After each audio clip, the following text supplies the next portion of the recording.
para quem não tinha começado, não tinha chego ainda, hoje a gente vai ver sobre ensaios, quais são os principais ensaios para categorização e caracterização de polímeros e propriedades de polímeros, por que a gente define essas propriedades, quais são os processamentos de polímero. A gente já tinha visto na última aula alguns e a gente vai se aprofundar em um dos tipos, que é o de injeção. Nesse de injeção é o mais utilizado na parte industrial, por causa da produtividade que ele pode permitir. E por último, a gente vai trabalhar com os principais defeitos, né, correlacionados com esse tipo de processamento, e quais são as recomendações de projeto para que a gente não tenha esses defeitos. Então, sobre ensaios, a gente vai começar falando sobre um tipo de equipamento específico que é chamado de máquina de teste universal, né? Que também tem a abreviação de UTM, né? Que é Universal Testing Machine, em inglês. Então, essa máquina é fantástica porque ela permite que a gente faça ensaios de tração, compressão, flexão, teste de resistência em peça final, e em alguns dos casos a gente também consegue fazer testes de viscoelasticidade, como fluência e relaxação. Então, ela é universal porque ela não tem uma finalidade, por exemplo, só compressão. Ela tem a finalidade de fazer tração, compressão, flexão e fluência. É uma máquina bem completa. Isso daí facilita, em vez de você comprar uma máquina para cada tipo de operação, você tem uma máquina que faz tudo. Como que funciona essa máquina? Ela, se vocês observarem, aqui ele tem um eixo central, onde a gente tem guias e fusos laterais que fazem esse bloco de sustentação subir e descer, certo? Nessa máquina a gente tem duas opções: fazer a compressão embaixo e tração em cima, né? Então a gente pode instalar ambos os dois, e se a gente trocar a base, a gente consegue fazer o de compressão, a gente transforma ele para flexão. É só um acessório que a gente muda, ok? Então, no geral, se a gente trocar os acessórios, a gente consegue fazer outros tipos de teste, que inclusive o de resistência implica nesse tipo de situação, tá? Então, o de resistência significa o quê? Que a gente vai testar a peça na geometria final, o que é muito interessante para a gente, né? Porque a gente acaba vendo qual que é a resistência final que a peça que a gente está projetando ou que a gente está tendo vai ter efetivamente.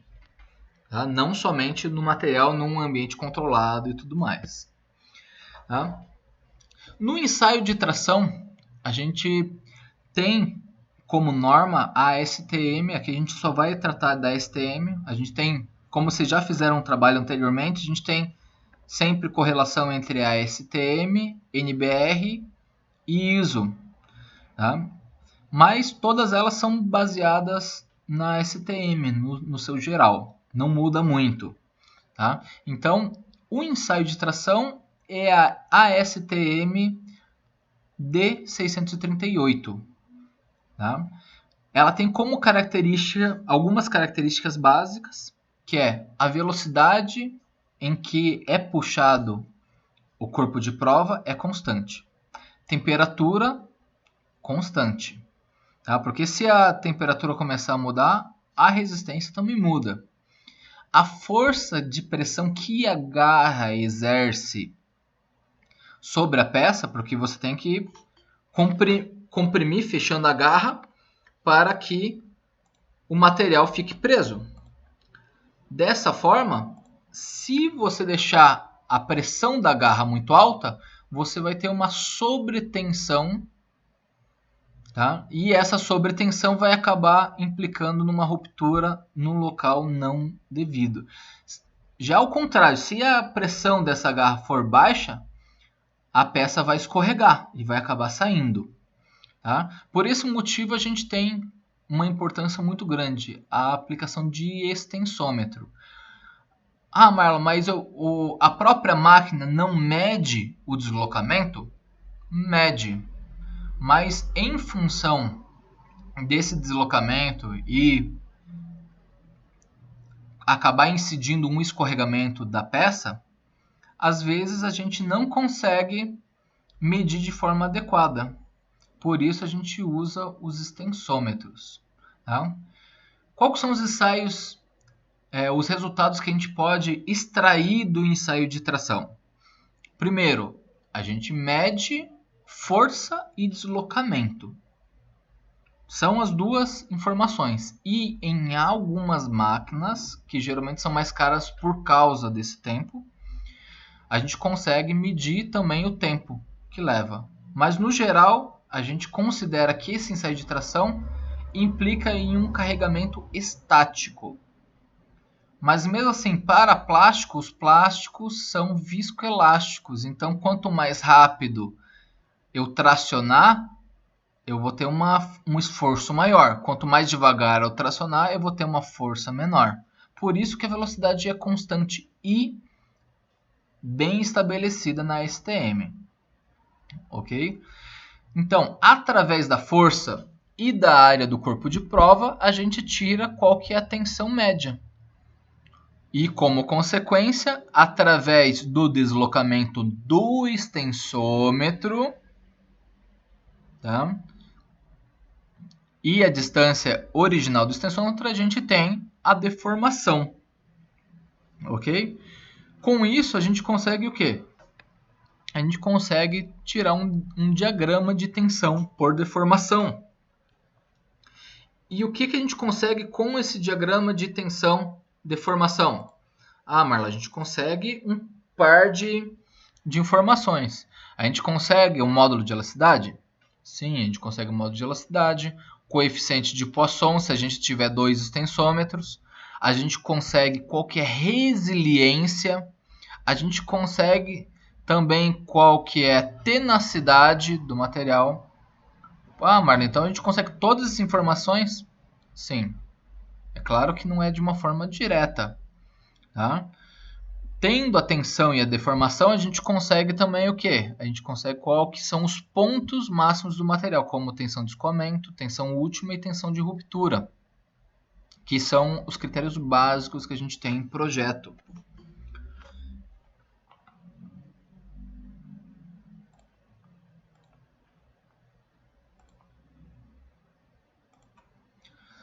Tá? Então, para medição de deformação, a gente pode medir de algumas formas. O primeiro é não usar nada, só confiar no deslocamento da máquina.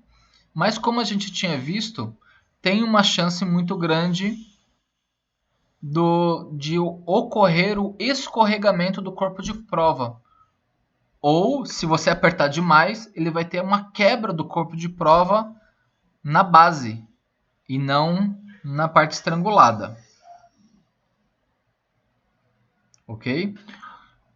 Mas, para medir deformação de uma forma mais precisa, a gente pode utilizar extensômetros de pinça, extensômetros de superfície, sensores infravermelho e processamento de imagem, que também é chamado de imagem digital de comparação.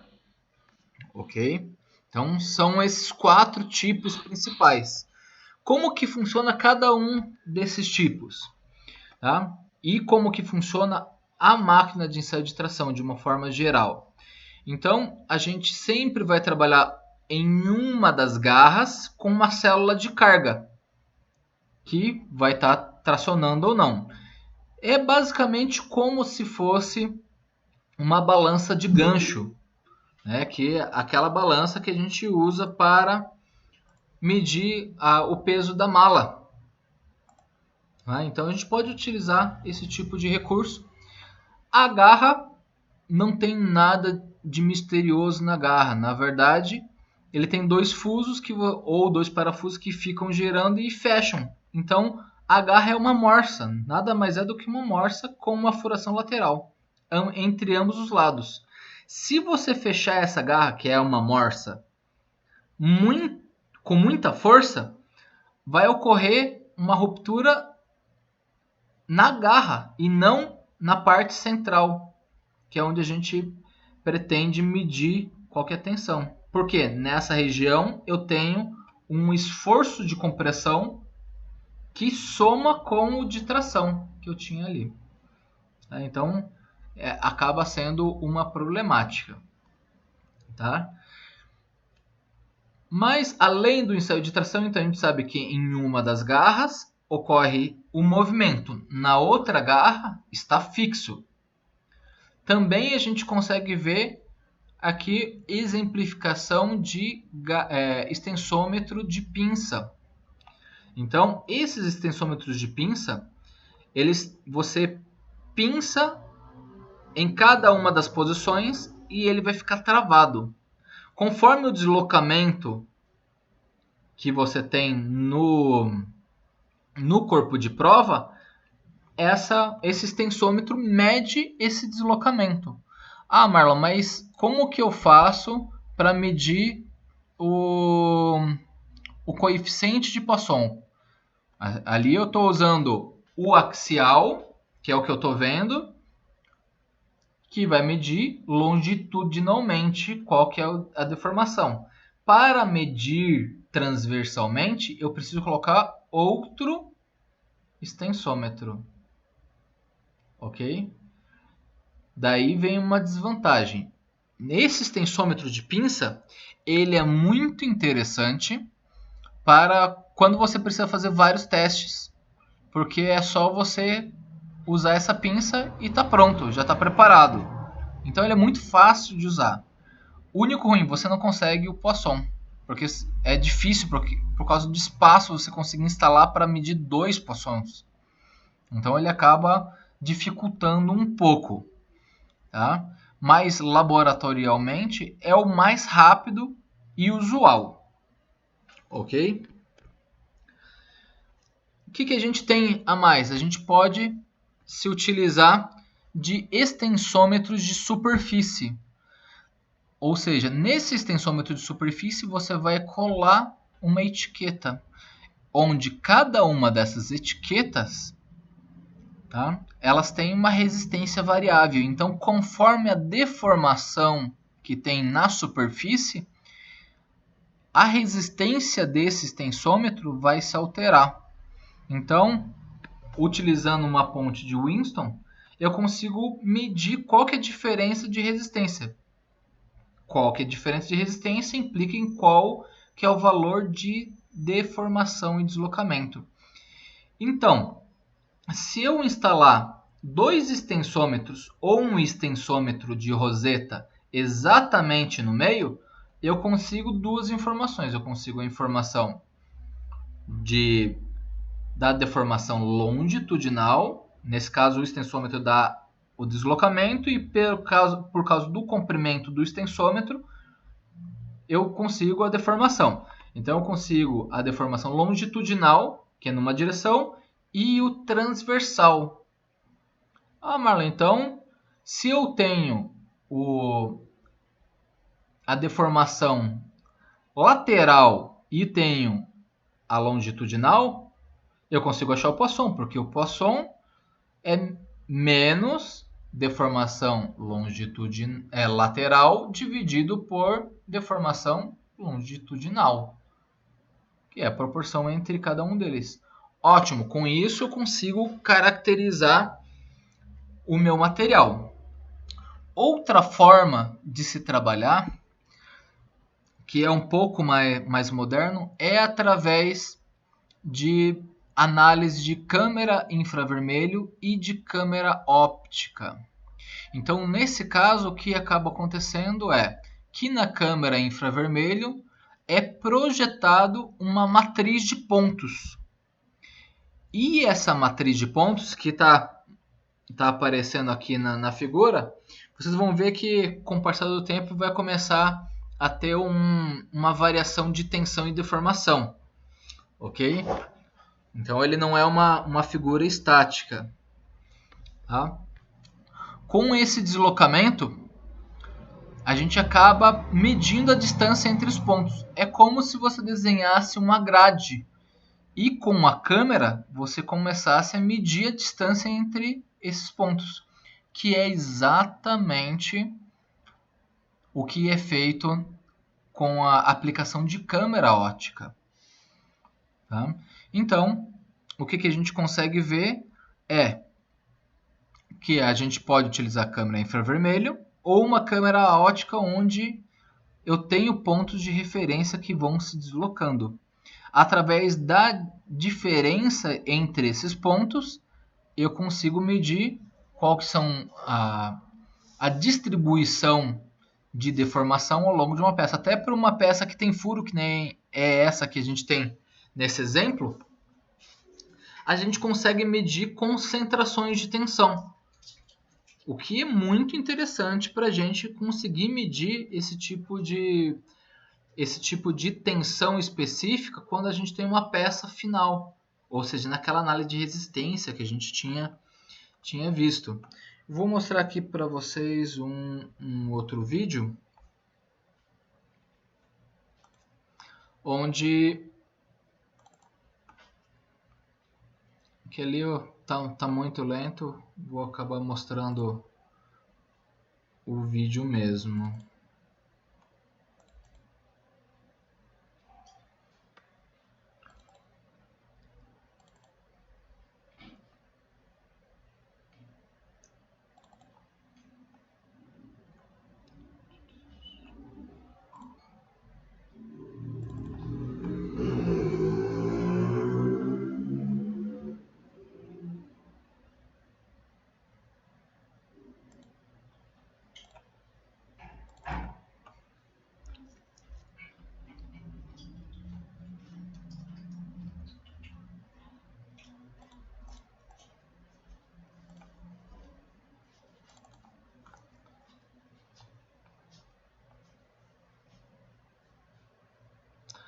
Então, nesse tipo de análise por câmera, ainda a gente tem uma outra forma, porque como essa peça ela é rugosa, e geralmente quando ela não é rugosa, a gente deixa ela ou com alguma película para a gente conseguir medir a diferença entre esses pontos. Esse teste que eu estou mostrando para vocês é um teste que a gente chama de propagação de trinca, onde eu tenho um esforço e eu sei que a trinca vai iniciar nesse ponto do ponto chanfrado. Tá? Aqui a gente consegue ver que como a deformação é maior, a gente tem uma concentração de tensão muito grande. Tá? E daí conforme a propagação dessa trinca, olha lá, aqui já começou a trinca aqui no meio, você acaba tendo um tipo de concentração maior ao redor da peça. Então, essa é uma das formas que a gente pode atuar, né? Que é uma forma mais nova. Né? Voltando aqui. Outra forma que a gente pode atuar, que a gente tinha visto, é através de extensômetros de pinça. Então, nesse caso, com o extensômetro de pinça, a gente também consegue medir algumas coisas. Aqui não tem nenhum extensômetro. Vou mostrar um de ruptura também, com extensômetro de pinça. Então, nesse caso, esse ensaio é de fadiga, onde está sendo medido com o extensômetro de pinça a abertura. E conforme a propagação dessa trinca, a gente consegue ver o deslocamento.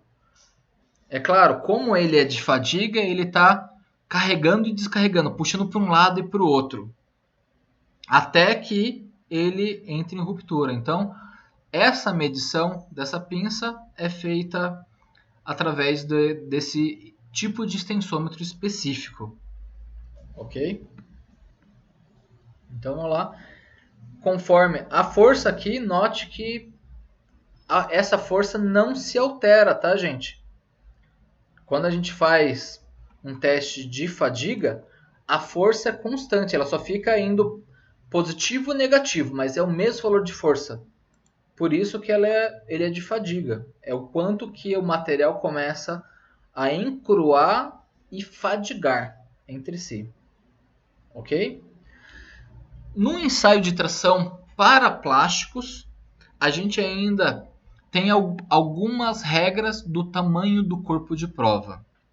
Tá? A gente tem 5 tipos principais de corpo de prova, onde esses corpos de prova a gente chama de gravatinha. Então, é muito comum, como jargão, a gente diz assim, eu quero um corpo de prova gravatinha. Gravatinha por quê? É uma gravatinha borboleta, né? No menor. Então, o tipo 4 é o menor tipo. Então, quando você não consegue fabricar peças com espessura muito grande, você usa esse tipo 4, tá? Que tem uma largura pequena, em torno de 6 milímetros e espessura de 4. Tá? Ou, no pior dos casos, você pode trabalhar com um outro tipo, que é o 5, que tem largura de 3 e espessura de 4. Ok? Então a diferença, nesse caso, do gargalo para a parte de suporte, essa parte que a gente chama de suporte porque é onde a gente vai prender a pinça. Tá? Então vai ter uma compressão maior aqui. E esse estrangulamento é para forçar com que a ruptura seja somente nessa parte em L. L é onde a gente vai prender o extensômetro de pinça para medir. Então a gente que é a área de medição. Normalmente a gente costuma colocar 2 pontos como referência para conseguir comparar ao longo de uma medição com filmagem também. Ok? E do diagrama de tensão por deformação, a gente consegue tirar algumas informações. Se vocês notarem, o tipo de diagrama é um pouco diferente do de aço. Tá? No de aço a gente tem um escoamento bem caracterizado. Nesse caso a gente tem uma mudança de direção, que é um ponto de inflexão. Esse ponto de inflexão é o escoamento. Tá? Da mesma forma, a gente tem no início do ensaio, a gente tem uma variação de velocidade e aceleração do equipamento. Tá? Então a gente tem essa curva inicial, depois a gente tem um trecho que é praticamente uma linha reta. Então, entre o trecho C e o D, que a gente tira qual que é o módulo de elasticidade. Como, Marlon, que a gente tira? Você faz uma derivada da tensão por deformação. Ou você pode simplificar isso através de delta tensão, pegando dois pontos de tensão, dividido por delta deformação. Ok? E para ensaio de compressão, é outro tipo de ensaio que a gente tinha visto. A norma que a gente utiliza é a ASTM 695. E a gente tem algumas considerações. A gente tem 2 tipos básicos de corpo de prova. O primeiro corpo de prova é para material grosso. Ou seja, esse material, o teu processo de fabricação permite que você tenha esse tipo de material, que é o videozinho que a gente está vendo ali, tá? Que ele vai ir até o rompimento. Nesse caso, a gente tem como critério que esse corpo de prova tem que ser um cilindro ou algum tipo de prisma bem definido, né, ou um prisma regular, e o comprimento dele não pode passar de 2 vezes o diâmetro.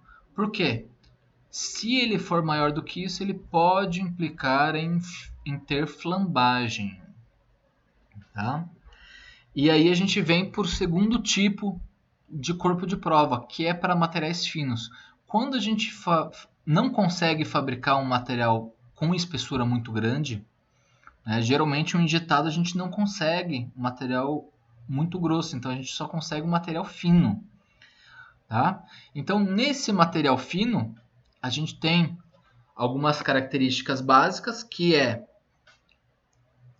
que ele tenha um comprimento total de 70 milímetros, lateral que ele tenha 19 milímetros e o comprimento, que é a área de atuação, 38 milímetros. Tá? Tá, Marlon, mas nesse tipo de corpo de prova, como ele é fino, né, não vai ocorrer a flambagem? Vai. Por isso que nesse caso é considerado um recurso que em T, evitando que ele tenha flambagem lateral, no sentido mais fino da peça. Tá? Então, a gente acaba tendo que utilizar esse tipo de recurso. Ok? O que a gente tem como característica principal desse tipo de ensaio? Primeiro, a gente tem praticamente as mesmas considerações do ensaio de tração.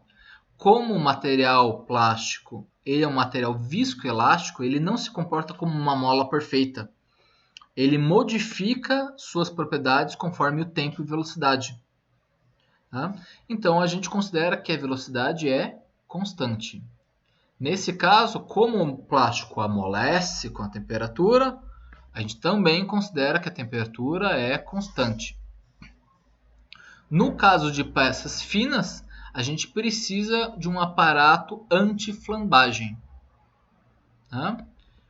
E, da mesma forma, no caso da prensa, aqui a gente pode ver no slide anterior que a gente tem uma prensa que parece um chapeuzinho chinês.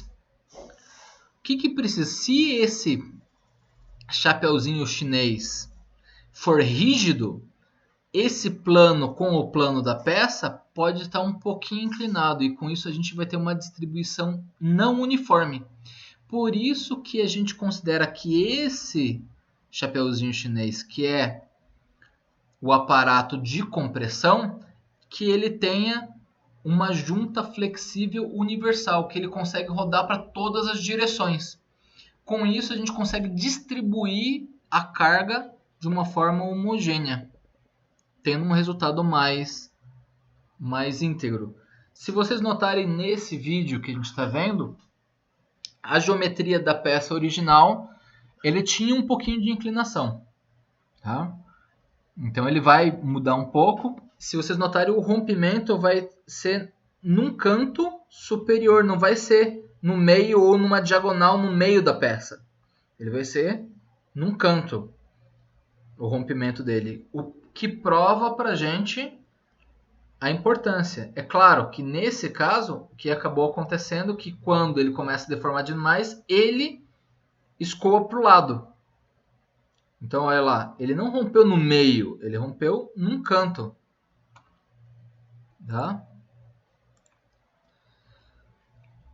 Outro tipo de ensaio que a gente tem é um ensaio de cisalhamento. A gente tinha visto lá em resistência dos materiais que uma das propriedades que a gente tem do material é o cisalhamento. Ah, Marlon, mas eu não posso pegar a tensão de tração, né, do ensaio de tração e utilizar para caracterizar o cisalhamento, né? De forma bem simples lá em resistência dos materiais a gente tinha visto que sim, mas isso não é verdade, porque a propriedade dos materiais é diferente perante a compressão, tração, cisalhamento e cisalhamento lateral. Tá? No de cisalhamento a gente tem dois tipos de abordagem. O primeiro tipo é um tipo de cisalhamento de punção, onde ele vai ter um pino que vai fazer a compressão, que vai arrancar como se fosse um furador né? Aquele furador que a gente usa em fichário, esse teste faz exatamente essa função de punção de furador. Já o outro tipo de ensaio, ele mede o quê? Ele mede quanto que é o cisalhamento lateral da peça. Então, a gente tem esses reforços que são para forçar com que essas abas grandes puxem somente esse trecho do canto. Então, essa aba ele vai acabar virando, em vez de um retângulo, um losango. E daí, esse losango a gente consegue medir qual que é o cisalhamento plano dessa peça. Normalmente, a gente utiliza esse tipo de recurso quando a gente tem peças de reforçadas ou compósitos de plástico. Então, imagine que você tem uma peça de fibra de vidro, onde 80% das fibras estão na direção longitudinal. Então você acaba tendo aqui um valor diferente do que se todas elas estivessem na transversal. Com isso a gente consegue medir qual que é a resistência a cisalhamento da peça. Que lá em resistência dos materiais a gente via que era o tal do G, que era resistência a cisalhamento. Tá? Que de forma simplificada em resistência dos materiais, a gente considerava que ele era uma dependente do coeficiente de Poisson. Tá? Mas em resistência dos materiais a gente tem 3 hipóteses básicas para todos os equacionamentos. Primeiro, que o material é homogêneo. Segundo, que o material é isotrópico, ou seja, que ele tem as mesmas propriedades de resistência em todas as direções. E terceiro, que ele é contínuo, que ele não tem nenhuma descontinuidade. Tá bom, mas acontece que nenhuma dessas 3 situações são reais. Aí entra nossa caracterização de resistência dos materiais, de ciência dos materiais. Para cada uma das propriedades, a gente não consegue fazer uma correlação direta sem erros. Por isso a gente precisa fazer o teste. Até a gente pode usar correlações, colocando uma taxa de erro que a gente tirou do ensaio. Ok? O cisalhamento a gente tem como principal característica que a velocidade seja constante. Por quê? Porque o material é viscoelástico. Quanto mais rápido, maior a força. Quanto mais devagar, menor a força. A temperatura é constante porque o material derrete. Ele altera sua propriedade com a temperatura. E, nesse caso, a prensa é flexível. Então, a gente evita a concentração de tensão ou carga mal distribuída. Tá? A gente vai ver na sequência como que a gente monta um ensaio de punção, né? E se a gente não tiver esse punção flexível, acaba acontecendo um rasgo indevido. Tá?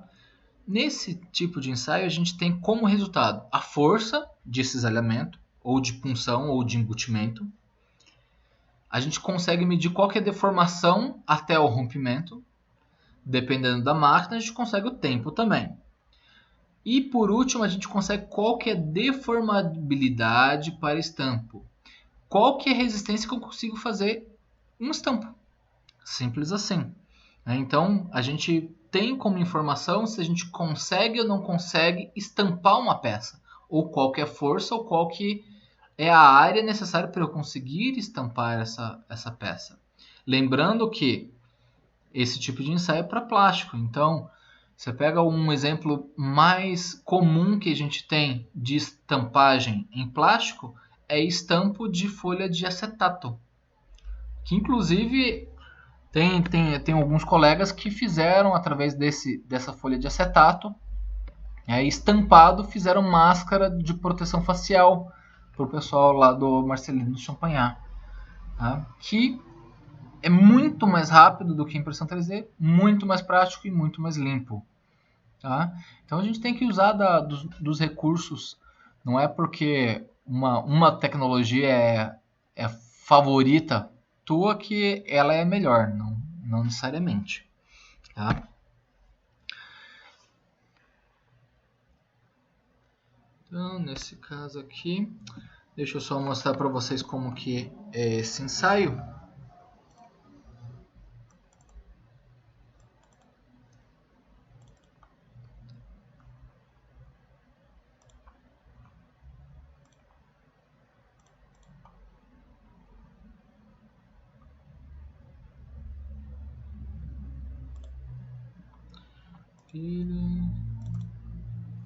Zeramiento.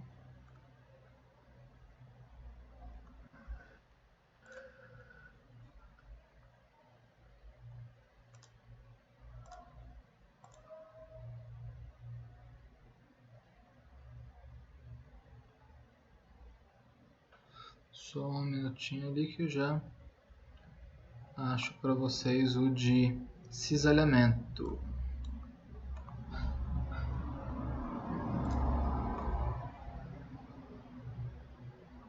Então aqui tá plástico, pressão, cimentação. Que era para estar lá, mas só que não. Resistência.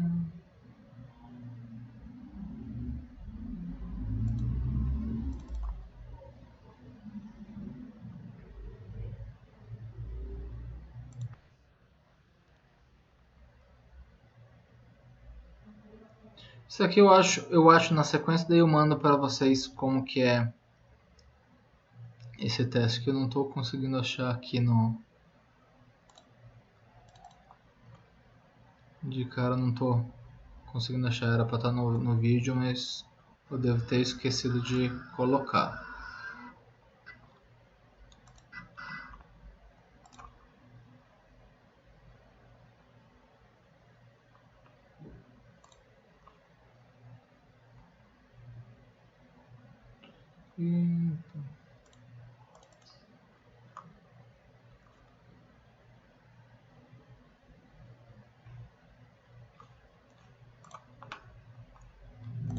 Só vendo aqui então. Esse cisalhamento é o 732.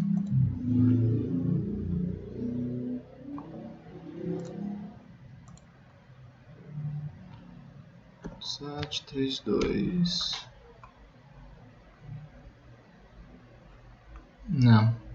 Deu algum probleminha. Então voltando aqui. Próximo tipo de ensaio que a gente tem é o de arrancamento de sanduíches, né, ou materiais que são colados, filmes ou adesivos. A gente tem dois tipos básicos de ensaio que a gente pode fazer. Um é de rasgo e o outro é de arrancamento. Tá? Então, no lado esquerdo, a gente tem um exemplo de um arrancamento para medir a resistência de um adesivo. Nesse caso, a gente tem algumas considerações. A gente costuma utilizar um tipo de corpo de prova em T, ou seja, que ele está colado em dois lados, sendo puxado de forma constante até o arrancamento. Nesse caso, até o início da ruptura, a gente tem um valor de tensão. Depois que ele começa a ruptura, a gente tem uma coisa chamada energia de ruptura. Então, vocês notarem, até o início, ele dá um pico. Depois ele começa a oscilar dentro de uma área que ele acaba sendo o quê? Tendo essa ruptura. O que a gente mede nesse caso? A gente mede qual que é a área abaixo dessa curva. E isso dá pra gente o quê? A energia de ruptura. Então, além da gente ter uma força máxima, a gente tem qualquer energia necessária para ter essa ruptura. Já no de rasgo, a gente tem uma situação muito parecida. Tá? Em vez de a gente ter duas peças coladas ou adesivadas, a gente tem uma peça que vai acabar sofrendo um rasgo. E daí, a partir desse momento, a gente tem uma elevação de força e depois que ele inicia o rasgo, a gente tem uma variação. Essa variação, né, até a ruptura total, a gente consegue tirar uma informação importante, que é a energia necessária para ter essa ruptura total. Ok? Então, pegando de ponta a ponta daquele gráfico, a gente consegue qualquer energia de rasgamento. Tá? Então, o que a gente tem que considerar quando vai fazer um ensaio de rasgo ou de arrancamento? Primeiro, que a velocidade seja constante, temperatura constante também. Para rasgo, a gente considera espessuras finas ou filmes, e a gente considera a forma T ou em S, uma sobreposta à outra, para arrancamento, onde o mais comum para a gente é em T, que ele vai dar uma informação de propagação de energia muito maior do que a S. A S a gente acaba tendo uma deformação da peça que implicaria no cisalhamento da minha cola e não o arrancamento, onde o arrancamento ele implica em ser um esforço normal. Então a gente considera que a cola é um polímero. Então esse tipo de ensaio de arrancamento em T, ele considera qualquer tensão normal que a cola vai aguentar. Já no S, ele diz para a gente qual que é a tensão de cisalhamento máximo que a cola vai aguentar. Tá? Aí vem um exemplo bem interessante para a gente. Não sei se vocês já viram aquele produto da 3M para você conseguir colocar quadros na parede com adesivo, que ele não arranca a tinta da parede. Então, nesse caso, o que tem de especial? A cola tem resistência à tração normal, só que quando você vai tirar, você puxa um cantinho. E esse cantinho vai acabar forçando só em cisalhamento. Então a resistência da cola e da tinta da parede a cisalhamento, né, da cola é menor do que da parede em cisalhamento, e a resistência da tinta da parede é maior a cisalhamento que a cola. Então foi uma jogada muito interessante, muito inteligente da 3M. Que eles conseguiram fazer um tipo de cola que não tem resistência a esses elementos, mas tem muita resistência à tração e compressão. Ok? Então, como resultado desse ensaio de rasgo ou arrancamento, a gente tem força, com consequência, se a gente tem as áreas. Se eu tenho o meu corpo em S, lembrando aqui, o que é o tal do corpo em S? Esse corpo é em S, onde a gente tem como área a seção transversal dessa cola. Tá? Então, na seção transversal dessa cola, a gente consegue a área de atuação. Foi. Já no T, a nossa área é diferente. A nossa área é da seção transversal. Tá? Então, são áreas diferentes. Um é no comprimento, com a profundidade, e outro é na largura. Tá? Então, um vai ser tangencial e outro vai ser normal. Tá? O deslocamento a gente também consegue, como consequência, a gente também tem a deformação e concentração de deformação. No caso de rasgo e arrancamento, ainda assim a gente pode considerar o tempo, tá? Mas a energia a gente já consegue simplesmente com a área debaixo da curva de tensão por deslocamento, já é o suficiente. E com isso a gente consegue a resiliência e a tenacidade do nosso material, ok?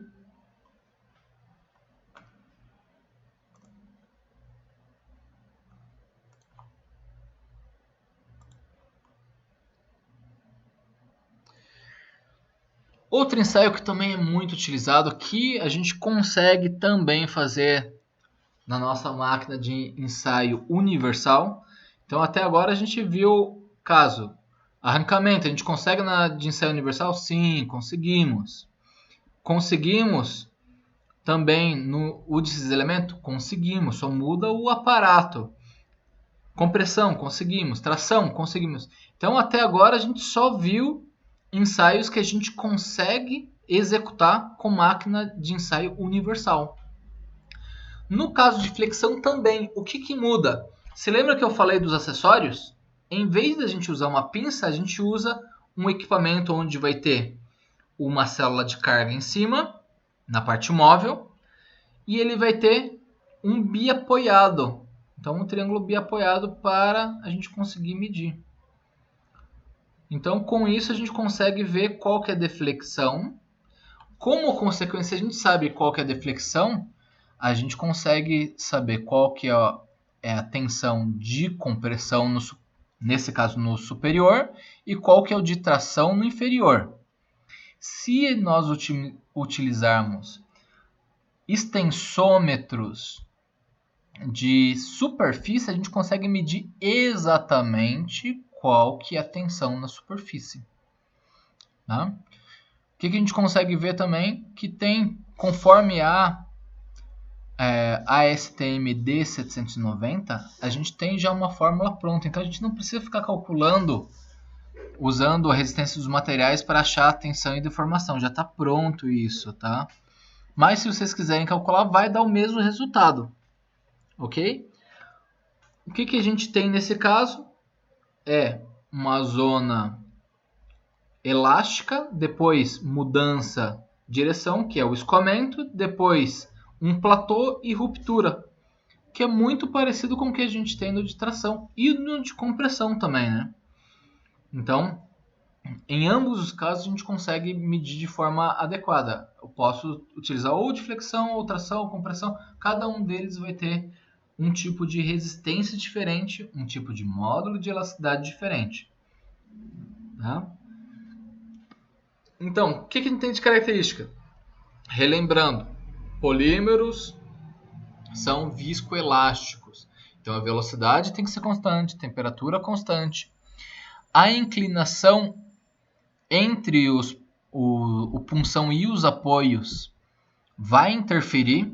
Então, se você notar, esse triângulo ele pode rotacionar, ficando na diagonal. Se ele ficar na diagonal, o valor de resistência vai mudar.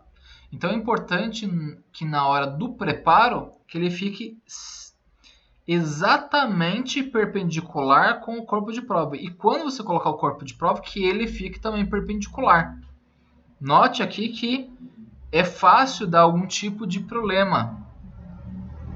Tá? Lá no nosso ensaio de tração e de compressão também é a mesma coisa. Se você colocar na garra de uma forma inclinada, você vai prejudicar o seu ensaio de tração. Tá? O alinhamento entre o corpo de prova e o punção. Como a gente tinha falado, se você deixar o corpo de prova na diagonal, ele vai acabar resultando em uma torção adicional. Se ele tiver essa torção adicional, o teu ensaio de tração não vai dar o valor de resistência tão alto. Ele vai dar um valor mais baixo do que ele deveria. Tá? Resultado que a gente consegue medir, a gente consegue qual que a força desse tipo de carregamento. A gente consegue estimar qual que é a tensão de compressão, de tração e de cisalhamento. Cisalhamento considerando critério de Timchenko, não de flexão pura, que daí a gente tem um outro tipo de modelo. Tá? A gente consegue também medir qual que é o deslocamento, tá? Através do deslocamento da máquina, e a deformação se a gente utilizar um extensômetro de superfície, tá? Que é o ideal para a gente conseguir trabalhar com esses exemplos. Tá? A gente também, dependendo da máquina, geralmente é um pouco mais cara, a gente consegue medir qual que é o tempo e, como consequência, a gente consegue medir também critérios de viscoelasticidade. Por exemplo, se você mantiver o mesmo deslocamento, né, você começou a fazer o carregamento, e em um determinado momento você para de movimentar. A força vai se manter constante. Para aço, geralmente ele se mantém mais constante. Mas para plástico, essa força vai diminuindo. Isso daí a gente chama de relaxação do material, que é uma característica viscoelástica.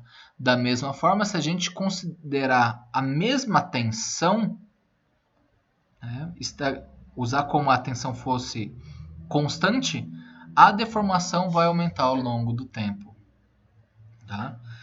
Mas essa norma ASTM D790 não considera esses critérios. Ele só tem recomendações para que você obtenha o mesmo resultado, para evitar efeitos de viscoelasticidade. Tá? Então, no diagrama de tensão da deformação, você acaba obtendo um módulo de elasticidade. É o mesmo módulo de elasticidade do de tensão ou do de compressão? Não. A gente chama de módulo de elasticidade flexural, que é o módulo de elasticidade obtido por causa da resistência à flexão. Tá? Geralmente esse daí é o mais utilizado para peças no geral, tá? Que ele acaba tendo algumas informações de, por exemplo, você vai fazer um snap fit ou um clip, você vai usar a modo de elasticidade flexural, não vai usar o modo de elasticidade de tração, que é um valor diferente. E como consequência também consegue o coeficiente de Poisson, utilizando o quê? Ou extensômetro, tá? De pinça ou o de superfície. O mais comum é o de superfície. Tá? Ensaio de impacto. A gente tem dois tipos que é praticamente o mesmo. Tá? O que muda? Um é biapoiado e um é engaçado só em um lado. O que ele é biapoiado, o rasgo fica por lado externo, né, e o impacto ocorre por trás dele, ele sendo biapoiado. Esse ensaio é chamado de ensaio de Charpy. Ambos os dois casos são caracterizados na STM 256. É a mesma norma. E daí, o que a gente tem nesse caso? A gente tem um pêndulo que a gente sempre vai utilizar a mesma altura. Antes de fazer o ensaio, a gente solta o pêndulo e vê a diferença de altura entre um e outro. Com isso, a gente sabe qual que foi a perda de energia em função do mancal. Ótimo, legal. Depois você coloca o corpo de prova e solta. Ele vai romper e vai diminuir mais ainda. Com isso, você sabe qual foi o adicional de energia que foi perdido. E que foi absorvido por quem? Foi absorvido pelo corpo de prova. Tá? No ensaio ISOD, a gente tem aqui que o rasgo fica para o lado onde vai sofrer o impacto. E a gente prende ele somente em um canto. Esse exemplo que a gente está vendo é feito para ISOD. Então a gente tem um balanço com massa determinada e a gente acaba tendo o arrancamento dessa peça. Né? Se a gente olhar bem de perto, né, vendo tanto em análise de elementos finitos como em câmera lenta naquele nosso ensaio que a gente tinha visto, a gente começa a ver que ocorre esse corte. Então ele acaba tendo uma ruptura e depois chega um ponto que ele arranca. Que é muito parecido com aquele outro tipo de ensaio que a gente tinha visto, que era de propagação de trinca. Mas nesse caso a gente mede o quê? A gente mede qualquer energia necessária para romper esse material. Ou seja, quanto de energia que esse material consegue absorver sem sofrer dano. Tá? Normalmente, em todos esses ensaios que a gente está vendo, a gente considera pelo menos 5 testes. Isso aí por norma, padronizado. Pelo menos. E o recomendado é 30 ensaios, porque cada um dos corpos de prova podem mudar. E como tem muita ação manual, ele pode variar bastante. Como eu tinha comentado com vocês no último ensaio, que era o de flexão, é muito fácil você manter ângulos diferentes que acabam implicando em resultado um pouquinho diferente. Por isso, dessa análise estatística de pelo menos 5, mínimo, e daí o recomendado 30. Tá? Quais são as características desse ensaio de impacto, né, em ambos os casos? Primeira característica é que a massa do pêndulo é constante. Segunda, que o comprimento do pêndulo é constante. Por quê?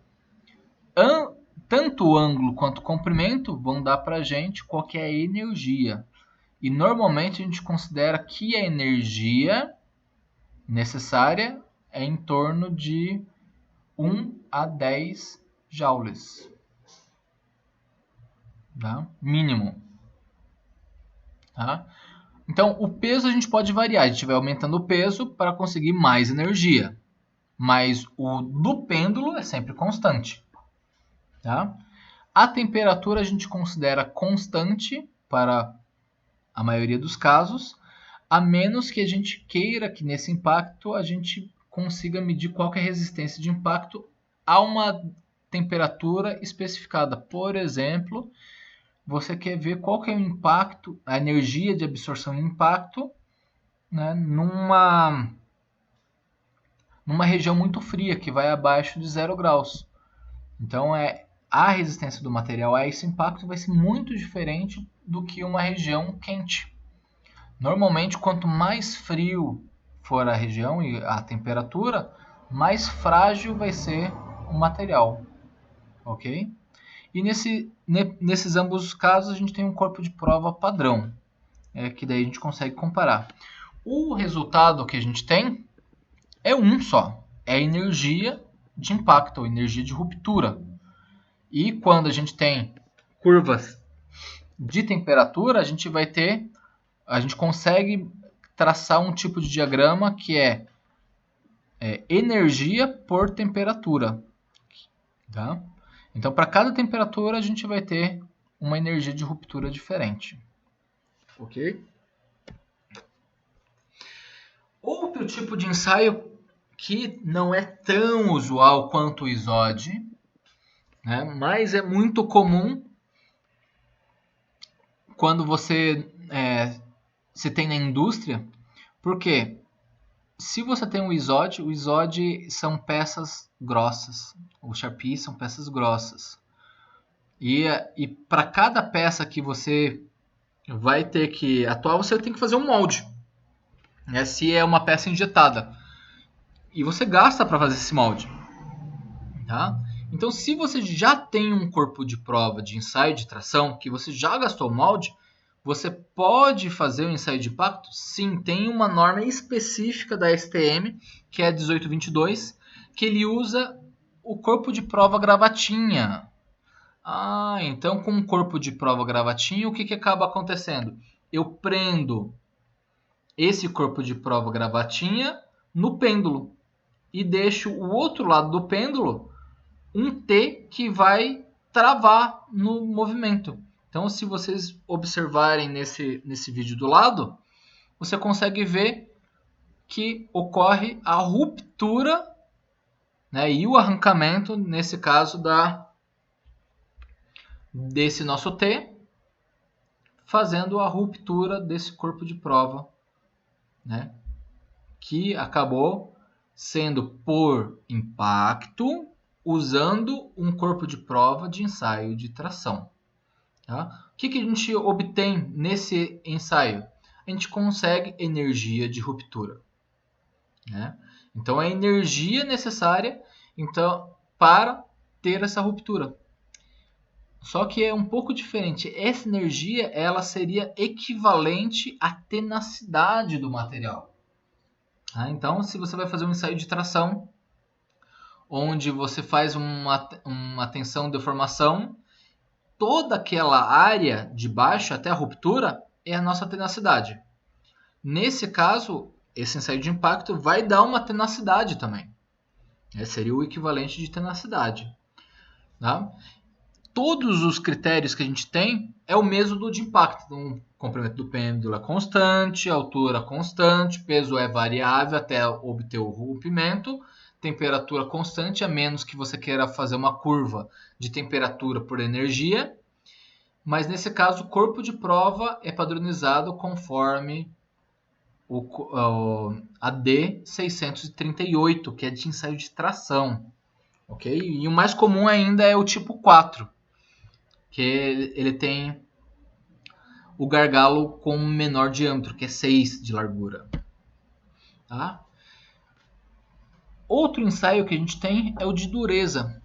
Então, ao contrário do que a gente tinha visto, que a gente usava um durômetro, que era uma máquina grande, nesse caso, a dureza de plásticos e de polímeros são bem inferiores. O critério é o mesmo para a gente. Tá? Então, a gente vai medir o quê? A penetração de uma ponta fina muito localizada. Que com isso vai indicar para a gente qual que é a resistência a riscos. Só que se vocês notarem, nesse caso, né, a mola vai medir para a gente qual que é a força sendo aplicada até a ruptura. E com isso você tem qual que é a medição.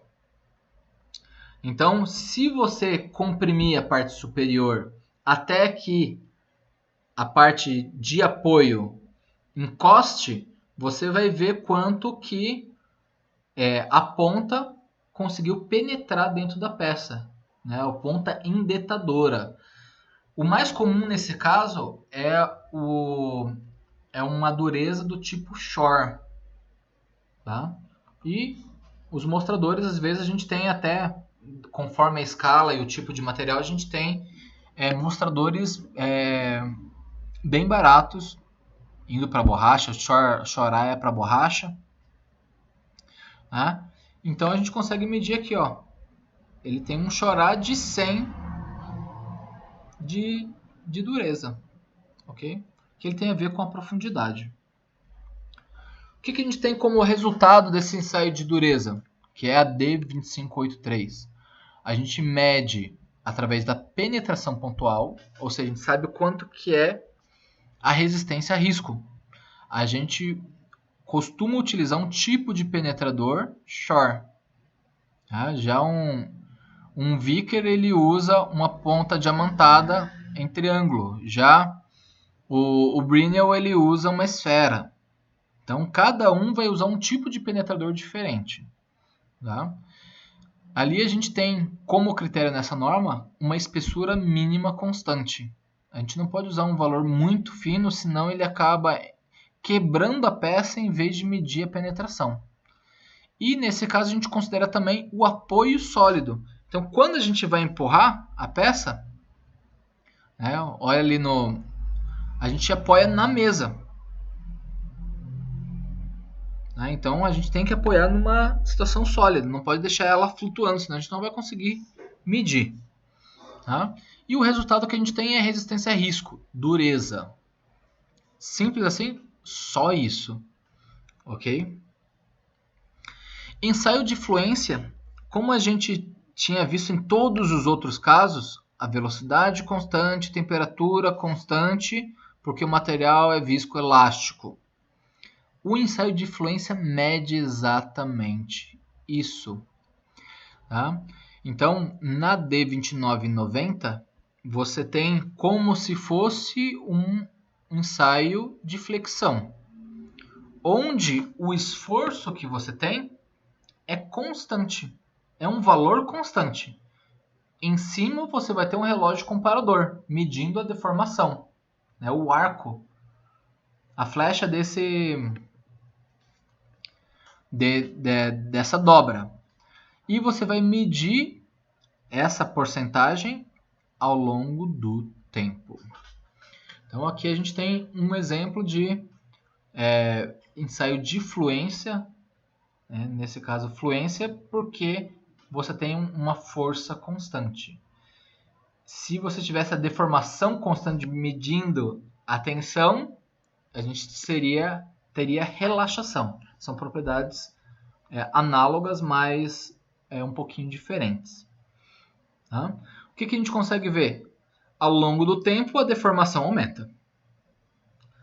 Como consequência, se a deformação aumenta para a mesma força e a mesma tensão, o módulo de elasticidade cai. E como uma consequência, a gente consegue correlacionar que o módulo de elasticidade ele cai numa taxa logarítmica. Então, se você plotar uma log-log, você consegue tirar curvas de queda de módulo de elasticidade, que é uma das formas mais fáceis e úteis da gente conseguir medir essa fluência. Que na verdade é o quê? Isso daqui serve também para a gente medir em quanto tempo que uma mola cansa? Sim, é o mesmo tipo de teste que a gente faz.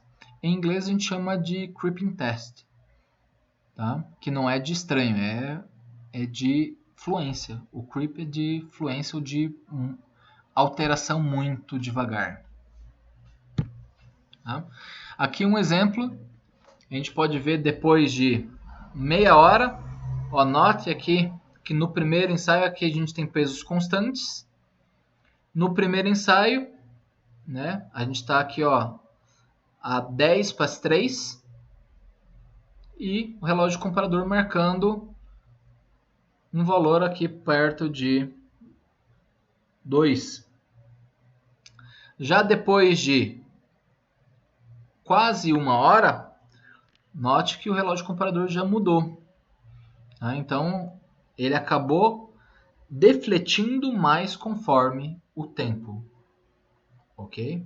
Então, é muito comum a gente fazer esses tipos de ensaio ou com peças padronizadas, como a STM 2990 fala pra gente, ou a gente faz isso com a peça final que a gente vai utilizar. Tá? Então a gente deixa o carregamento e deixa lá durante algum tempo. É uma das formas de a gente conseguir medir de forma acelerada qual que é a resistência da peça. Tá?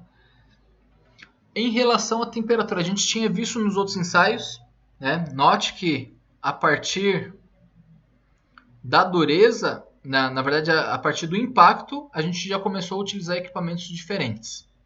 Né? Então, impacto, dureza e também o de fluência são equipamentos diferentes, sendo que no de fluência ele é muito mais simples. Você consegue montar de uma forma simples, né? Simplesmente tendo um relógio comparador, 3 apoios e um peso, você consegue já fazer esse ensaio de fluência. Você não precisa realmente ter um equipamento super caro para isso. Notem aqui o que é o equipamento. Ele só tem um ponto, né, com o relógio comparador para a gente medir sempre no mesmo lugar. Só isso. Tá? Nos casos anteriores, a gente tinha visto que a temperatura sempre era constante, porque o material altera suas propriedades por causa da temperatura. Sim. Então, como que eu consigo medir qual que é a característica do material por causa da temperatura, Marlon?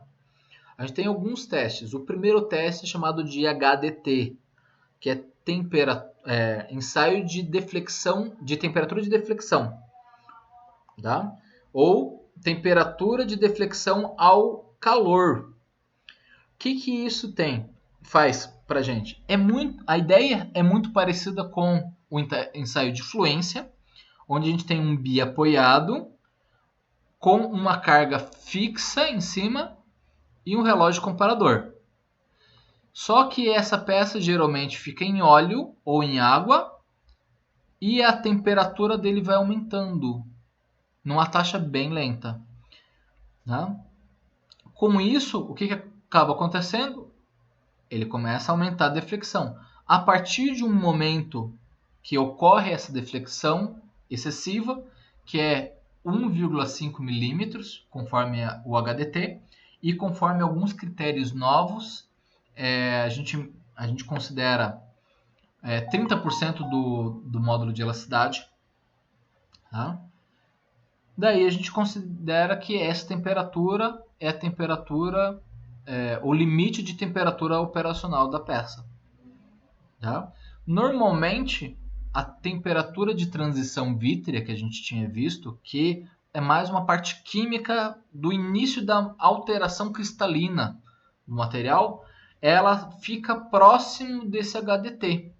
Ele fica mais ou menos 15% do HDT, do valor de temperatura, ok?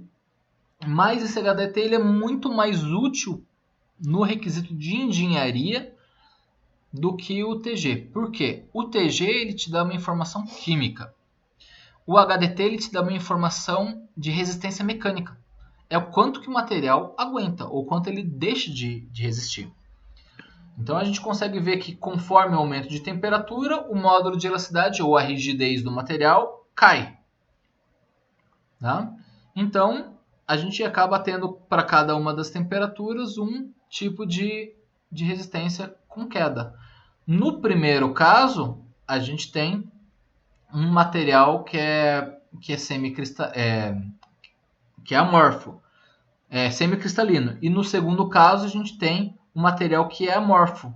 Notem que em um dos casos ele tende a zerar porque ele derrete. No segundo caso, ele vai estabilizar. Ele vai ficar com uma fluência, mas ele não vai chegar a mudar de fase para líquido. Tá? Então, lembrando que o semicristalino vira líquido. O amorfo não vira líquido. Então, lembrando disso, a gente sabe que o semicristalino tem valor de TG, temperatura de transição vítrea, e tem o TM, que é a temperatura de fusão. Já o amorfo não, ele só tem o TG, única e exclusivamente. Tá, Marlon, eu consigo fazer isso de uma forma simples? Consegue, gente. Se vocês notarem, não tem nada muito sofisticado nesse tipo de ensaio, mas a própria Instron, que é um dos principais fabricantes de equipamento de teste no mundo, já tem isso aí pronto.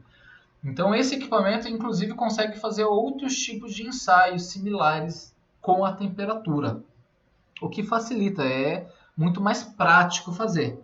Mas quando você precisa fazer realmente e não quer gastar muito, ou você vai usar uma vez só, né, para fazer uma análise de campo, você pode montar em laboratório manualmente e fazer esse teste. A norma é feita para você conseguir fazer isso. Tá? Só para você ter noção, uma máquina para fazer ensaio de VK com HDT custa em torno de 15 a 20 mil. Já os equipamentos que você precisa para fazer esse ensaio em laboratório, que vai dar um pouco mais de trabalho, você vai ter que acompanhar, você vai precisar de peso, óleo, um termômetro e um relógio comparador. Relógio comparador você consegue por R$200, peso você consegue peso padrão também por uns R$100. Tá? E o resto você consegue fabricar. Então, por menos de R$500 você consegue montar um aparato para fazer esse ensaio de HDT. É claro, ele não é prático para você ficar repetindo muitas vezes. Mas quando você precisa urgente, não precisa comprar. Ou você manda também em algum laboratório. Só que eles vão cobrar quase R$600 para você fazer esse mesmo ensaio. Então, às vezes não vale muito a pena. Outro tipo de ensaio que a gente utiliza... aqui ainda no HDT. O que a gente tem como característica? Primeiro, o peso é constante. É padronizado esse peso conforme a espessura. Tá? O corpo de prova é padronizado conforme a distância entre os apoios. A temperatura do ambiente é controlada. Você pode utilizar ar, óleo ou água. Tem alguns critérios que você pode utilizar. E esse ambiente tem que ter recirculação para não ter concentração de tensão de temperatura em nenhum ponto da peça. Então a peça inteira tem que esquentar de forma homogênea. A temperatura é uma variável é a variável principal que a gente vai alterar nesse processo, e a medição vai ser o deslocamento. Como consequência, o limite da temperatura é quando a deflexão ultrapassar 1,5 milímetros ou 30% do módulo de elasticidade. Nesse ensaio, se você utilizar o requisito mais simples, você só consegue o limite de temperatura. Se você começar a monitorar a progressão da temperatura e da deformação ao longo do tempo, você consegue qual que é a curva de módulo de elasticidade por temperatura, que é o que a gente tinha visto nesse caso aqui. Então, as duas informações são módulo de elasticidade por tempo, ou o valor inicial. Se você procurar na especificação de material, o HDT, ele vai ter um valor único, que é o HDT, ele vai ter um ponto, é uma temperatura. Então você tem os dois casos. Em vez de você traçar a curva inteira, você tem só um valor. Ok? Mas, para a gente saber, tem essas duas características, e na norma 648, ele dá essas duas opções para a gente, onde o mínimo é o limite de temperatura. Tá? Outro ensaio que a gente tem que é muito similar é chamado de VK. VK porque ele foi desenvolvido por uma empresa chamada VK. Tá? Ele é muito parecido com o HDT, com uma diferença. Se vocês notarem nesse diagrama, a peça não é biapoiada. Ele não está em flexão. Então, o que está sendo medido mesmo? Qual que é a penetração na peça, por causa de uma ponteira. Tá bom, Marlon, mas penetração de uma ponta muito pequena não vai me dar a dureza? Sim. Então, aí que vem. O VK, ele vai medir qual que é a variação de dureza do plástico em função da temperatura. Então, a temperatura VK vai dar um limite onde o plástico amoleceu, ele não tem mais dureza. Enquanto o HDT, ele não tem mais rigidez. Então, um trabalha com rigidez e o outro trabalha com dureza. Né? Note que quando você procurarem a especificação de ambos os dois materiais, a temperatura é diferente para o VK e a temperatura é diferente para o HDT. Tá? E normalmente diferente do TG. Tá? Então você tem que saber bem certinho qual que é o tipo de recurso que você vai utilizar. Olha lá, aquela máquina que a gente tinha falado. Então, ou você usa uma máquina que vocês notarem é muito simples de fazer, que é uma máquina VK, que até hoje é utilizado, ou você pode usar uma máquina que é a mesma que faz o HDT e tudo mais. Então, a gente tem os dois critérios que são bem interessantes para medir qual que é o limite de resistência à temperatura que o material pode ter. Ok? Da mesma forma, a gente vai medir a dureza, a gente vai ter os mesmos recursos e características do HDT, só que como resultado a gente vai medir a dureza aparente. Então a gente vai medir a dureza em vez da rigidez. Ok? Até aí, entendido, gente? Agora ficou mais claro aquele trabalho que vocês tinham feito de tipos de propriedades? Falem. Tudo certo. Beleza. Então agora a gente vai ver um pouquinho do aprofundamento do último tipo de processo de transformação plástica. A gente viu alguns tipos de processos de transformação plástica na última aula, como sopro, termoformagem, dobra. Então a gente tinha fabricação de filmes, a gente viu alguns tipos de fabricação de injeção de peças plásticas, tanto termoplásticas como termofixas. O último que ficou pendente era o de injeção plástica, porque o de injeção plástica é o mais utilizado no mundo por causa da sua produtividade. Tá? Ele também é muito famoso porque você utiliza termoplásticos, e os termoplásticos você também consegue utilizar para reciclar, reutilizar ele como matéria-prima. Pelo menos parcialmente você consegue reutilizar ele. Então, como que funciona ele? Você tem que derreter o plástico, ele vai ficar com uma fluidez baixa, e a partir de um mecanismo de injeção, você vai inserir esse material derretido dentro de um molde rígido ou semi-rígido. Tá? Então, a gente pode imaginar que a gente vai pegar uma seringa, que é um dos casos que a gente pode ter também, uma seringa, derreter plástico dentro dessa seringa e apertar o êmbolo colocando dentro de um moldezinho. Tá? Simples assim. Tá?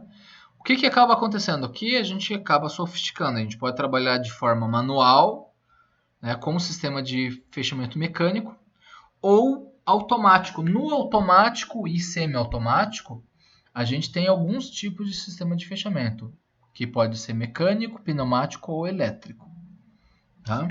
Como que funciona cada um deles? No mecanismo automático ou semi-automático, né, a gente tem uma inserção dos pellets, ou seja, do material plástico granulado. Dentro a gente tem uma rosca que movimenta esse pellet e a gente acaba tendo 3 zonas de derretimento. Tá? Então esse material começa a derreter e esse fuso começa a puxar o material derretido até a ponta. Tá? Daí na ponta o que eu tenho? O material está bem derretido. Tá?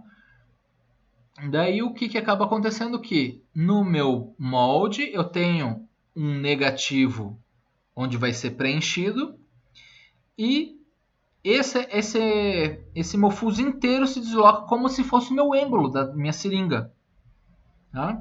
Então, com esse deslocamento inteiro, eu acabo preenchendo a cavidade do molde.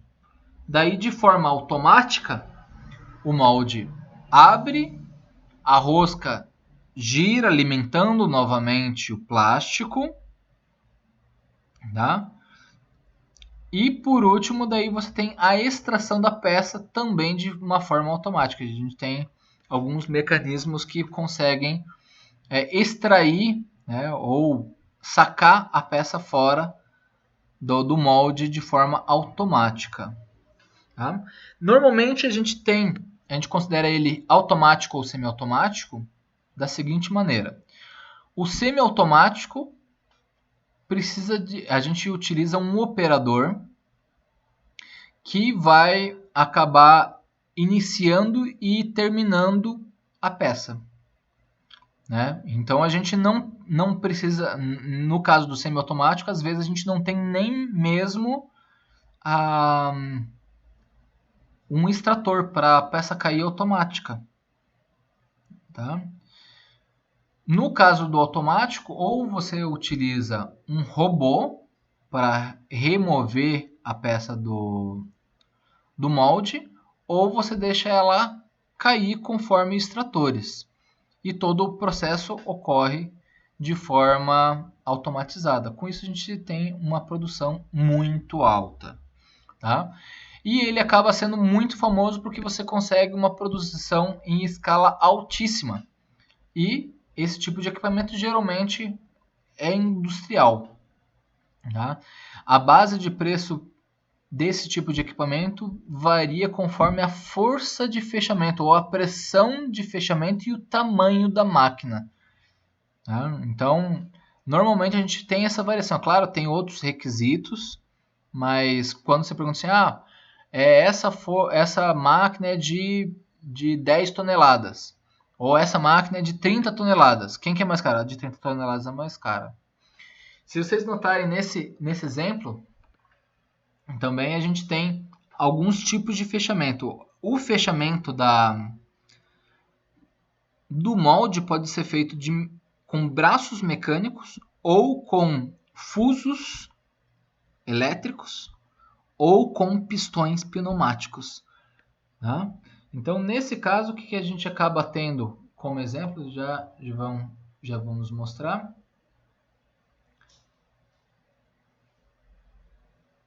Depois do preenchimento.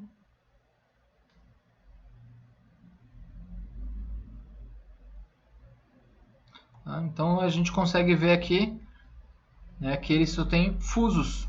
Então esses fusos, essa máquina aqui é elétrica. Tá, mas não precisa ser industrial, né? Depois que a gente aprende o conceito, tem muitos projetos hoje em dia. Esse daqui é só uma injetora de bancada, onde foi tirada a carcaça e a gente consegue ver inteiramente como que funciona. Então a gente consegue ver aqui que tem um motor que fica girando o nosso fuso, tem o alimentador com pellet e o fechamento é feito por outro motor com rosca também. Tá? O que vocês conseguem notar é que tem um pino aqui laranja que quando ele vai para o outro lado, ele acaba empurrando a peça para fora do molde. Então, note que esse é o pino extrator, que quando ele encosta na outra base, ele que vai arrancar a peça. Então, indo mais uma vez. Então, no industrial também é da mesma forma? Também. O pino extrator também, quando ele retorna, ele encosta na placa extratora. Olha lá. Ele abre e arranca a peça. Tá? Note que se esse cara ficar rodando direto, ele está no ciclo automático. Isso daí mesmo em ambiente doméstico. É muito comum hoje em dia você começar a ter equipamentos em escala reduzida com o objetivo de ter produção distribuída, ou seja, que o projeto seja distribuído e que centros pequenos produzam parte dos equipamentos, parte das peças e dos produtos, em vez de ter uma produção centralizada. É claro, esse tipo de produção distribuída não serve para todos os casos, mas é uma tendência de mercado ter essa produção ou descentralizada ou distribuída. Tá? E eu posso fazer esse tipo de mecanismo de forma manual? Sim, a gente tinha visto que tinha o exemplo da seringa. Então, para testar conceitos, testar protótipos, testar conceito de molde, de projeto de molde, você pode fazer um molde pequeno, onde através de um punção manual, você empurra o plástico que está derretido em cima de um pino para dentro do molde. Daí tudo manualmente você consegue abrir o molde, sacar fora. Nesse caso, esse nosso exemplo, o projeto do molde foi mal feito. Então, não teve ângulo de extração, a peça fica presa ali, não tem pino extrator, não tem nada. Daí até para sacar a peça fora é muito difícil. Tá? Mas mesmo assim você consegue fazer uma peça, o que é interessante em alguns pontos de vista. Né? Se você notar aqui, não tem nem alinhadores, então a chance de ficar desalinhado a peça é muito grande, de vazar para o lado, ter rebarba. Tá? Um outro exemplo que a gente tem é um exemplo um pouquinho mais bem feito, onde você tem um molde já com pinos centralizadores, onde os pellets são colocados e aqui na região ele tem um aquecedor no bico e a partir desse aquecedor no bico você vai derretendo o plástico e o punção empurra o plástico para dentro do nosso molde. Tá? Simples assim. Ok? Então, são em 3 etapas. Primeiro, você coloca o plástico derrete, você injeta e depois você tira o molde. Tá? Então, indo ali no passo a passo, se vocês notarem, você vai empurrando até ele dar uma pressão que você vai sentindo na mão, nesse caso. Tá? Você não consegue muito mais resistência, mas nesse caso você consegue uma peça bem interessante. Para fazer esse tipo de mecanismo também não é muito complicado e tem projeto livre na internet. Se vocês tiverem interesse, eu posso passar para vocês alguns projetos abertos na internet para fazer esse tipo de injetor. Tá? Sobre requisitos de projeto e características de defeitos de moldes de injeção, na verdade peças injetadas em moldes, né?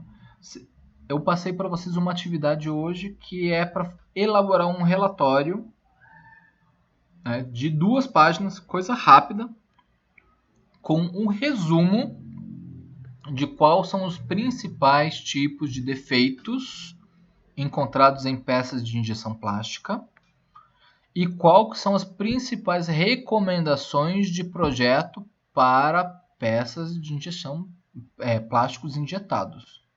Tá? Então a referência para vocês começarem é um artigo, né, de projeto de peça termoplástica injetada. Tá? Planejamento e recomendação para desenvolvimento de produto. Tá? Eu já disponibilizei esse artigo para vocês. Vocês podem utilizar. Não precisa se deter só nesse artigo. Tem outros artigos que vocês também podem utilizar.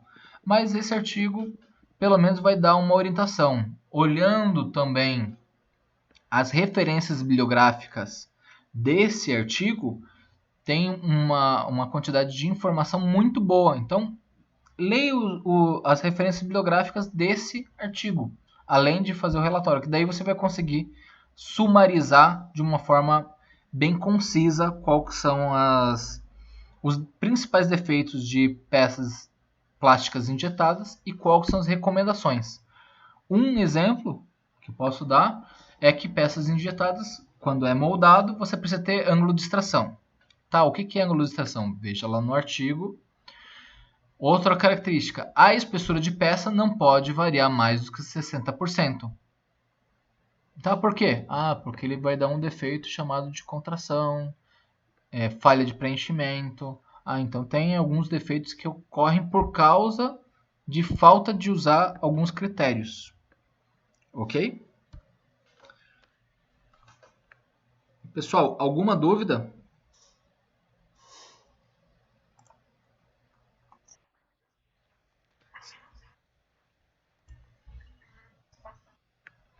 Tá bom.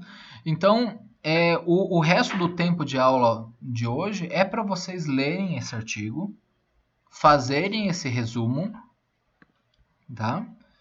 E daí eu vou estar disponível para tirar a dúvida, né? Tanto desse quanto de outros conteúdos. Tá? Hoje a aula expositiva foi mais curta para que vocês consigam utilizar esse tempo para fazer a atividade, porque eu sei que todo mundo tá sufocado de trabalho para fazer e tal, e alguns começaram a trabalhar em horários alternativos por causa do corona, então é bom vocês usarem esse tempo de aula para fazer esses exercícios, ok? Oi.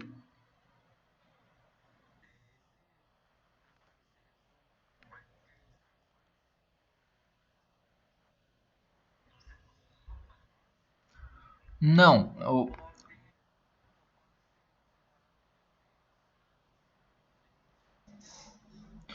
o ideal é que você use uma referência.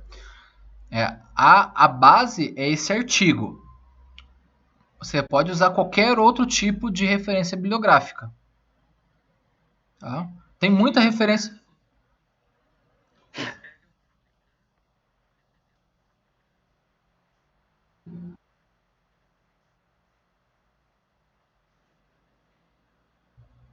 Sim, sim, sim.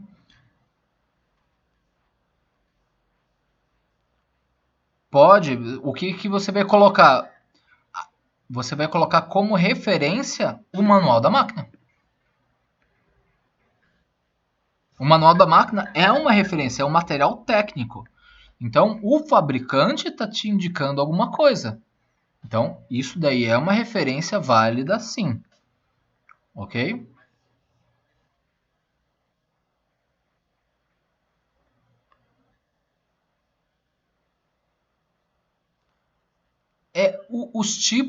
Os tipos de defeitos, no geral, são os mesmos, tá? Então, ele vai ter falha de preenchimento, vai ter falha, vai ter linha de solda, vai.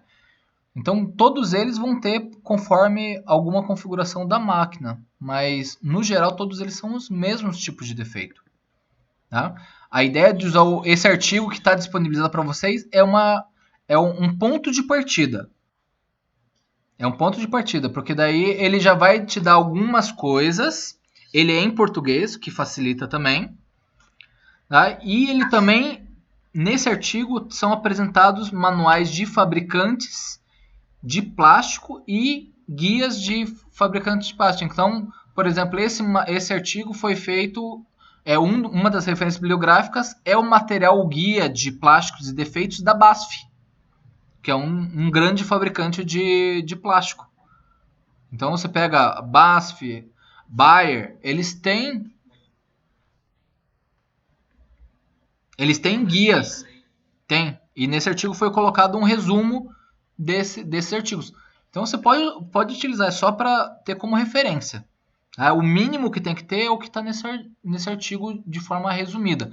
Mas você pode usar manual de máquina, até é melhor se você conseguir esse manual de máquina, né, e passar alguns exemplos, é bom para compartilhar com os colegas, que às vezes quem trabalha já na indústria consegue. Você fala assim, por exemplo, eu tenho uma Haitian, tal, daí você já fala assim, pô, uma Haitian é uma boa, mas é melhor do que uma Home, né?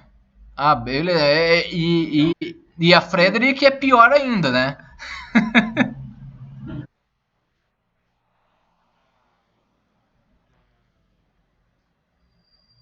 Não, eles estão ficando melhores. Eles estão ficando melhores, mas ainda assim, se eu tivesse que escolher uma Haiti e uma Home, eu vou pra Haiti, né? Não tem que um. Com certeza, né? Mas essa daí é o tipo de coisa que é bom compartilhar com os colegas, entende? O que muda, só para os colegas saberem, o que muda de um para o outro? O controle de temperatura muda, a precisão de injeção muda, o tipo de vazamento muda, qual que é a pressão de fechamento, controle de pressão. Então tem vários requisitos que mudam de um para o outro.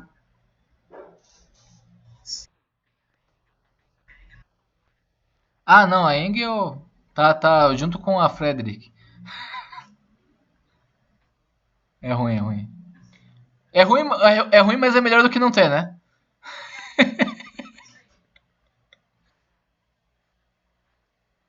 Não, não é tão ruim. Não é tão ruim. Eles melhoraram bastante.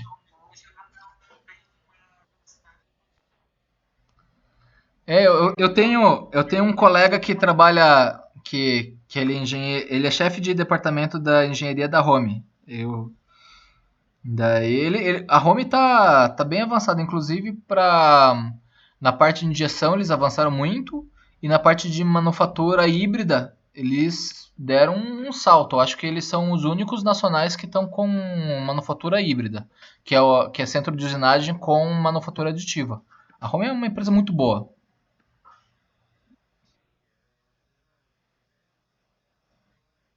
Não, uma empresa bem consolidada, tem um suporte técnico bom. Já uma Hight daí é um inferno você conseguir suporte técnico, né?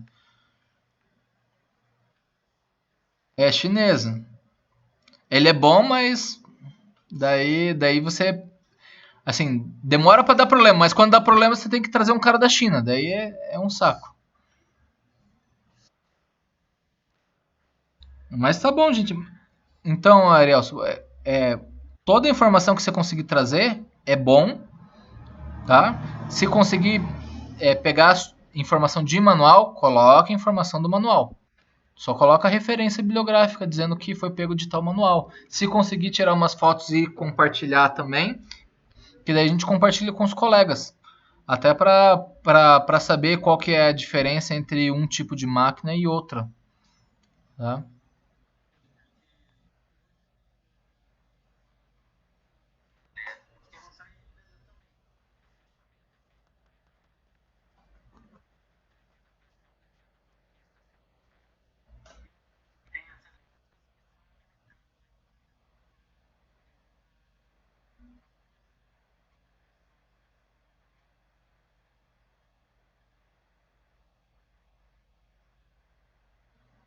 Ah, sim.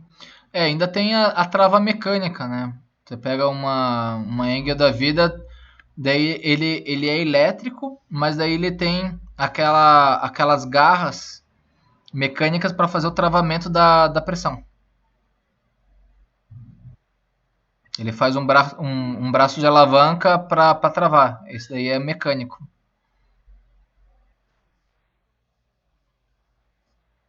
Não, tem outros que tem o tipo de trava que daí é ajustável. Você consegue ajustar. E daí tem outros que é só mecânico, pura e simplesmente mecânico. Não, não manual. Que ele é só mecânico. Você usa. Ele não tem um fuso elétrico para controlar quanto que é a pressão que tá sendo de fechamento. Você considera só que ele vai ter uma pressão de fechamento por causa do braço de alavanca mecânico, que é mais antigo. Não, a injetora hidráulica você consegue controlar a vazão e com célula de carga, dependendo do caso, você consegue ver exatamente qual que é a pressão de fechamento.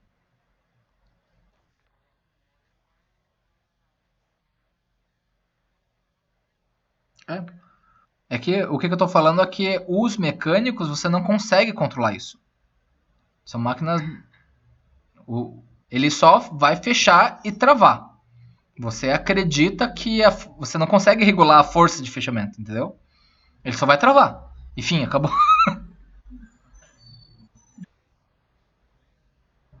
Feito? Mas é máquina mais. É máquina assim, bem barateza ou máquina velha que tem isso, sabe?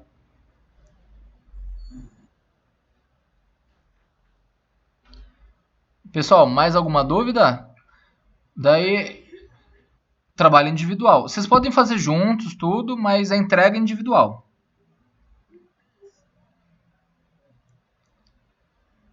Tá bom? Pessoal, tenham um ótimo final de semana, uma boa noite. Eu vou estar disponível para vocês. Né? É só me mandar WhatsApp, daí qualquer coisa, daí se precisar a gente abre a sala novamente para discutir algum assunto, ok?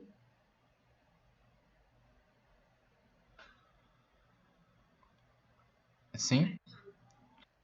Obrigado, Rayane. Pessoal, tenham uma ótima noite. Tentem usar esse tempo para fazer o trabalho, né, que é um trabalho relativamente simples. Né? Então, em uma horinha vocês conseguem ler o artigo e já pegar algumas outras informações da internet, manual, da onde vocês conseguirem. Tá? Usem esse tempo para não precisar ficar utilizando outros tipos de caso. Até segunda-feira eu vou estar disponibilizando esse vídeo para vocês. Né? Eu acho que eu estou devendo os outros vídeos também, eu vou estar disponibilizando também os outros vídeos. Ok? Então, pessoal, tenham uma ótima noite, bom final de semana. Tchau, tchau. Boa noite.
duas vezes, deixar para eles lerem o artigo e fazer resumo.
Amor, escuta.